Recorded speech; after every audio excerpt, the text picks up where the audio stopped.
અમદાવાદમાં સેવાકીય પ્રવૃત્તિ માટે અપાતા પ્લોટનો વ્યાવસાયિક ઉપયોગ કરી નફો કમાવાના કિસ્સા સામે આવતા મહાનગરપાલિકાએ કડક કાર્યવાહી શરૂ કરી છે।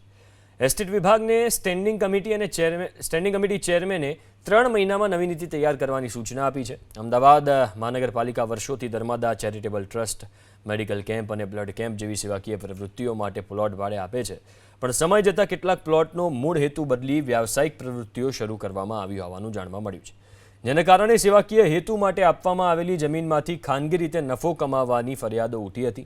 ભૂતકાળમાં રાજકીય વગ ધરાવતા કેટલાક લોકોએ પણ આવા પ્લોટ મેળવી હેતુફેર કર્યો હોવાના કિસ્સાઓ સામે આવ્યા છે।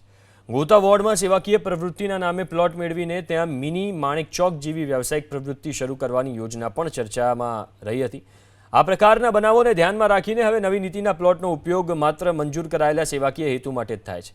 નિયમોના ઉલ્લંઘન પર કડક કાર્યવાહી થઈ શકે અને ભવિષ્યમાં હેતુફેર અટકાવી શકાય તેવા નિયમોનો સમાવેશ કરવામાં આવશે। અમદાવાદમાં ઘણી જગ્યાઓ પર કોર્પોરેશનના જે પ્લોટ હોય છે એને લેવાતા હોય છે કોઈ હેતુસર અને અન્ય હેતુસર ફાળવીને એમાંથી આર્થિક રીતે ફાયદો થાય એ પ્રકારની કામગીરી કરવામાં આવતી હોય છે।